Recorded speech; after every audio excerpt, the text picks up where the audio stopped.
Assalamualaikum warahmatullahi wabarakatuh.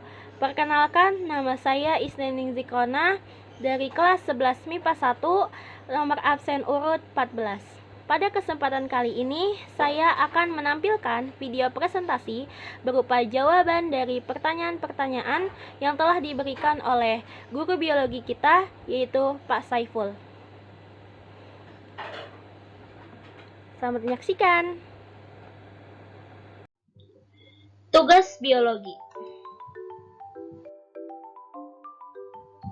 Pertanyaan-pertanyaannya adalah: yang pertama, jelaskan sistem ekskresi pada cacing pipih, cacing tanah, dan serangga. Yang kedua, jelaskan alat ekskresi pada ikan, katak, reptil, dan pada burung. Yang ketiga, jelaskan tentang teknologi penanggulangan kelainan sistem ekskresi pada manusia. Berikut penjelasannya.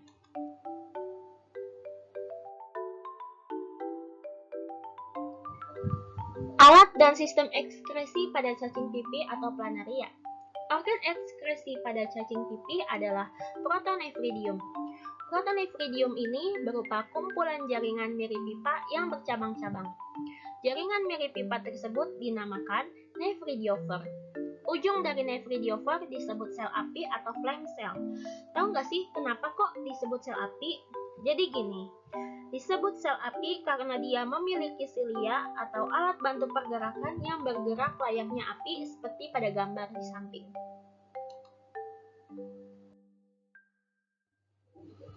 Proses ekskresi pada cacing pipih diawali dengan gerakan silia yang mengakibatkan cairan tubuh seperti air, ion natrium, kalium, nitrogen, dan urea masuk melalui celah sel api. Cairan tubuh tersebut kemudian disaring di sel api, kemudian masuk ke dalam tubulus tempat sel apinya melekat. Pada tubulus, terjadi proses penyerapan cairan tubuh dan zat sisa metabolisme seperti air dan amonium. Cairan tubuh seperti ion natrium, kalium, nitrogen, dan air akan diedarkan kembali bersama hemolimfa, sedangkan zat sisa metabolisme dikeluarkan melalui nephridiofer. Alat dan sistem ekskresi pada cacing tanah atau Annelida. Cacing tanah memiliki organ ekskresi berupa nephridium. Fungsi nephridium mirip seperti ginjal vertebrata, yaitu mengeluarkan zat sisa metabolisme dari tubuhnya. Proses ekskresi cacing pipih diawali dengan diserapnya cairan tubuh seperti ion natrium, klorin, kalium, nitrogen, dan air ke nefrostom oleh gerakan silia dan otot. Saat cairan mengalir melalui tubulus nefrik, terjadilah proses penyerapan air. Ion natrium, klorin, dan kalium zat tersebut akan menembus kapiler darah dan disirkulasikan kembali. Sementara itu, zat yang tidak dibutuhkan seperti sampah-sampah nitrogen dan air akan ditampung di kandung kemih sebelum disekresikan keluar melalui nephridiofer.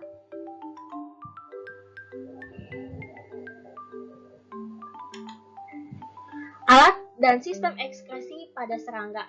Saya mencontohkan di sini yaitu belalang. Organ ekskresi pada belalang adalah pembuluh Malpighi. Organ ini berbentuk seperti kumpulan benang halus yang berwarna putih kekuningan dan melekat pada dinding usus.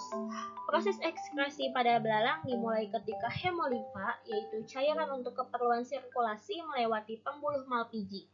Saat itu pula terjadi proses pemindahan urea, sampah nitrogen, ion kalium, klorin, dan air dari hemolimfa ke pembuluh Malpighi.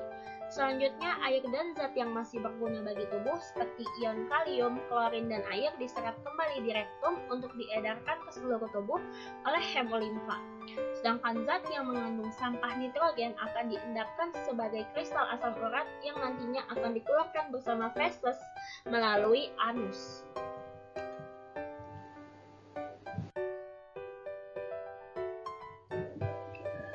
Alat dan sistem ekskresi pada ikan.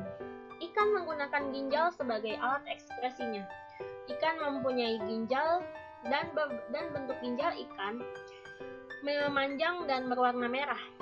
Ikan menjaga tekanan osmotiknya dan mencegah pengambilan garam yang terlalu banyak melalui proses difusi. Selain itu, sebagian besar zat buangan nitrogen keluar dari tubuh ikan melalui proses difusi dan keluar dari insangnya. Saluran ekskresi ada yang berupa kloaka atau saluran urogenital.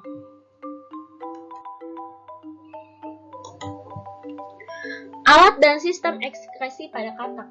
Alat ekskresi utama katak adalah sepasang ginjal atau opistonefros yang terletak di kanan dan kiri tulang belakang. Ginjal berwarna merah kecoklat-coklatan.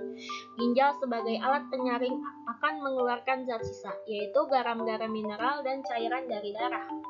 Saluran ekskresi katak merupakan sepasang saluran yang akan bermuara di kloaka. Pada katak jantan, saluran ginjal dan saluran kelaminnya menyatu, sedangkan pada katak betina terpisah.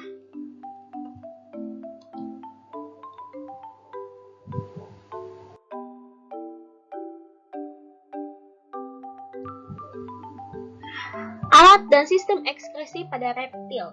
Sistem ekskresi pada reptil berupa ginjal, paru-paru, kulit, dan kloaka. Kloaka merupakan satu-satunya lubang untuk mengeluarkan zat-zat hasil metabolisme reptil yang hidup di darat. Sisa hasil metabolismenya berupa asam urat yang dikeluarkan dalam bentuk bahan setengah padat berwarna putih.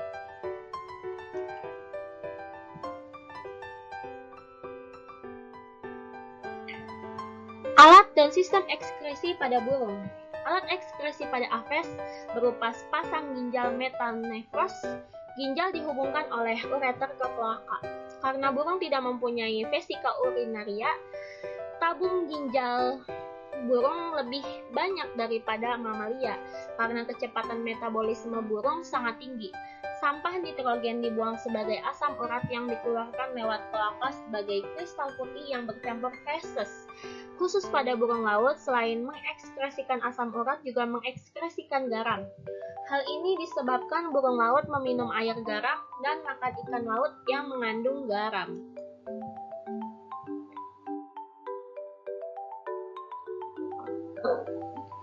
Teknologi penanggulangan dan kelainan sistem ekskresi pada manusia. Yang pertama yaitu ada transplantasi ginjal. Transplantasi ginjal adalah terapi pergantian ginjal pasien dengan ginjal lain yang berasal dari orang yang hidup atau orang yang sudah meninggal. Transplantasi ginjal menjadi terapi pilihan untuk sebagian besar pasien yang menderita gagal ginjal dan penyakit ginjal stadium akhir dengan tujuan untuk meningkatkan kualitas hidup pasien.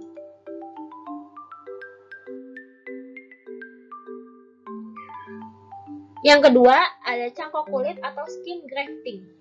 Cangkok kulit atau skin grafting adalah tindakan memindahkan sebagian atau seluruh ketebalan kulit dari donor ke resipien yang membutuhkannya. Kulit yang digunakan dapat berasal dari diri sendiri atau orang lain. Biasanya kulit donor diambil dari paha, pantat, punggung, atau perut. Cangkok kulit bertujuan untuk penanganan luka bakar yang parah dengan area luka yang luas. Selain untuk menangani berbagai luka badan, cangkok kulit juga bisa digunakan untuk operasi plastik atau bedah rekonstruktif. Yang ketiga ada hemodialisis.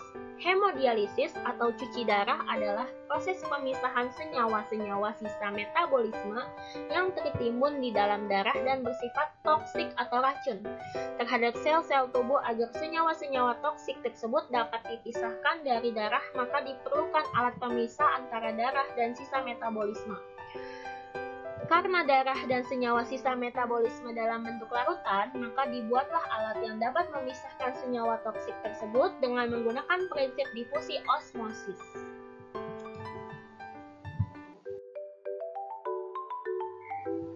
Yang keempat ada ESWL atau Extra Shock Wave Lithotripsy. Adalah penghancuran batu saluran kemih dengan menggunakan gelombang kejut atau shock waves yang ditransmisikan dari luar tubuh. Terapi ini menggunakan gelombang ultrasonik yang akan memecah batu saluran kemih menjadi lebih kecil sehingga keluar sendiri bersama urin.